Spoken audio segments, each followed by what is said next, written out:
Halo HNW, masih ingat jejak digital 500.000 buzzer PKS ini? Sebelum kita masuk ke inti tulisan, penulis ingin membahas tentang tokoh utama elit PKS yang akan penulis bahas dalam tulisan ini, yaitu Hidayat Nur Wahid atau HNW. Penulis masih sangat ingat ocehan HNW saat kasus korupsi sapi terbongkar ke publik. Begitu mudahnya dia mengatakan bahwa ada dugaan konspirasi Zionis atau Yahudi dalam kasus korupsi yang menimpa mantan Presiden PKS Lutfi Hasan Ishak atau LHI beberapa tahun yang lalu. Dia lalu mengatakan akan membentuk tim investigasi kasus korupsi tersebut. Faktanya, LHI dinyatakan bersalah dan dihukum 16 tahun penjara karena terbukti melakukan tindak pidana korupsi dan pencucian uang. Menyatakan Lutfi Hasan Ishak terbukti secara sah dan meyakinkan melakukan tindak pidana korupsi dan tindak pidana pencucian uang atau TPPU secara bersama-sama. Menjatuhkan pidana 16 tahun penjara dan denda 1 miliar subsidiar 1 tahun kurungan penjara, kata Ketua Majelis Hakim Kusrizal Lubis. Lalu, mana suara tim investigasi PKS yang mengatakan ada konspirasi Zionis dalam kasus LHI? Jadi sudah paham bukan bagaimana cara kotor PKS terkait kasus hukum LHI kepada para kader dan simpatisan mereka. Mereka sengaja membuat isu bahwa ada konspirasi Zionis dalam kasus korupsi sapi agar kadernya tetap mati-matian membela LHI. Tetapi setelah LHI terbukti melakukan tindakan pidana korupsi dan pencucian uang, mereka lalu cuci tangan dengan mengatakan bahwa kasus LHI itu merupakan kasus pribadi, tidak terkait dengan PKS. Sungguh sangat licik bukan? Jika kasus LHI adalah kasus pribadi, lalu kenapa dibela mati-matian oleh orang PKS?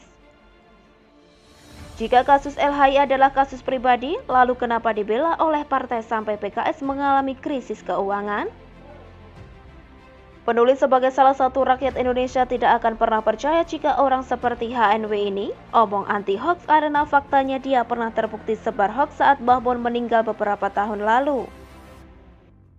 Miris banget bukan? Momen meninggalnya Mbah Mun malah dipakai untuk menyebarkan hoax oleh HNW ini. Jadi masih percaya orang seperti HNW saat teriak anti hoax? Penulis juga makin heran ketika orang seperti HNW mengatakan bahwa Pancasila adalah ideologi yang mengokohkan bangsa Indonesia di situs internal PKS karena faktanya PKS adalah partai yang menolak Pancasila sebagai asas tunggal untuk ormas di Indonesia. Yang terbaru, HNW meminta Presiden Jokowi untuk menertibkan buzzer RP. HNW seomong buzzer RP di tahun 2021 saat ini. Faktanya, pada tahun 2011 lalu jauh sebelum Pilpres 2014, PKS secara terang-terangan mengatakan akan menyebarkan 500.000 kader mereka untuk menguasai Twitter dan Facebook di Indonesia.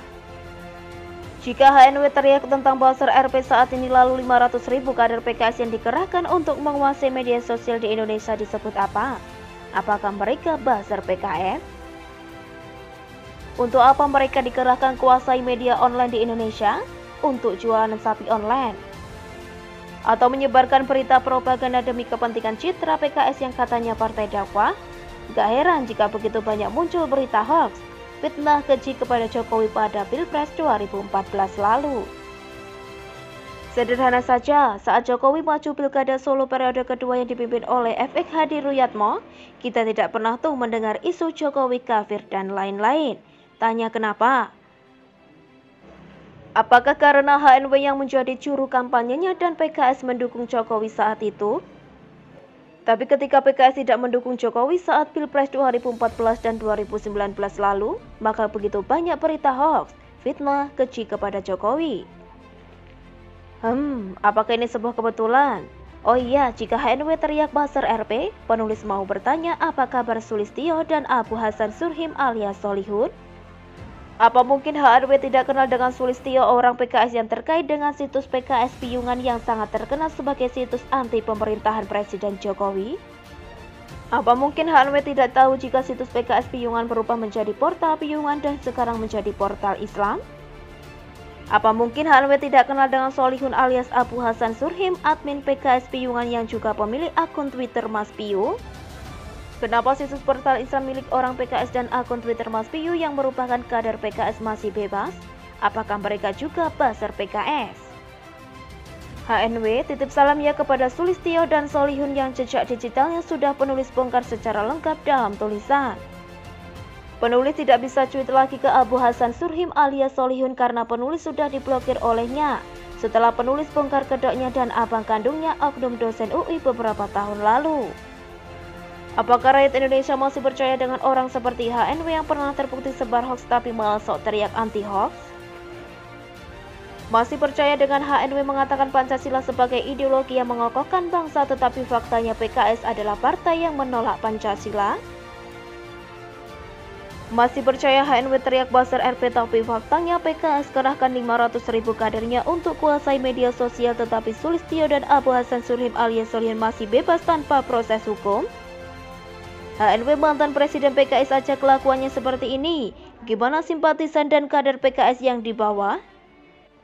Masih percaya PKS partai dakwah? Wassalam.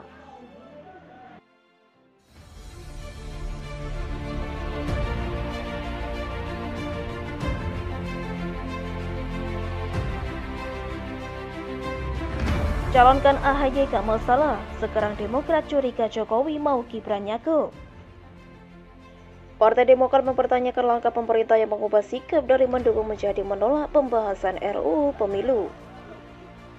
Wasekjen DPP Partai Demokrat Irwan mencurigai langkah tersebut diambil karena Presiden Jokowi ingin menyiapkan putranya Gibran untuk maju sebagai calon gubernur DKI Jakarta pada Pilkada 2024.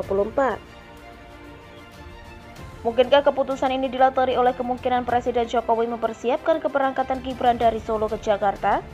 Karena dirasa terlalu cepat jika Gibran berangkat ke Jakarta tahun 2022, kata Irwan. Apalagi revisi UU Pemilu ini kan sejatinya adalah kehendak seluruh fraksi di parlemen ditandai dengan masuknya RUU Pemilu dalam prolegnas prioritas 2020. Mengapa sejak Presiden Jokowi statement menolak kemudian dibarengi partai koalisi pemerintah semuanya balik badan? Katanya, Demokrat saat ini sedang dilanda masalah karena isu kudeta untuk melengsarkan AHY dari kursi ketua umum. Artinya, partai ini tidak begitu solid dan sedang goyah akibat adanya ketidakpuasan terhadap AHY yang diangkat sebagai ketum, secara tidak fair atau dipaksakan menurut sebagian kader. Harusnya Demokrat fokus aja selesaikan masalah internal partai ketimbang sibuk mengurusi masalah orang lain. Bicara soal Gibran yang sekarang menjadi wali kota Solo, kemungkinan besar akan mencalonkan diri sebagai cagup DKI atau bahkan RI 1. Tergantung kinerja dan situasi politik, tak mungkin hanya stop di kursi wali kota. Masalahnya Demokrat kebablasan atau bahkan sedikit kelewatan kalau mengaitkan Pilkada 2024 dengan keinginan Jokowi agar Gibran nantinya bisa calonkan diri di Pilkada DKI. Demokrat sepertinya tidak pernah ngaca dan sok benar. Sewaktu Pilkada DKI 2017, Demokrat langsung mengusung anak SBY sebagai calon gubernur DKI. Pengalaman politik nihil, baru aja lepas dari militer, langsung dengan tak tahu malunya diusung sebagai calon gubernur ibu kota pula. Apakah ibu kota itu ajang permainan, sehingga AHY yang tidak punya track record apapun harus dipaksa jadi gubernur? Bukankah ini yang harus dicurigai? Kenapa AHY ngotot diusung sebagai calon gubernur ibu kota? Dan yang lebih lucunya lagi, kalau menurut pengakuan sebagian kader senior, kenapa AHY ngotot diangkat sebagai ketua umum partai? Dari sini, mari kita simpulkan, siapa yang lebih berambisi dan terlihat sangat bernafsu?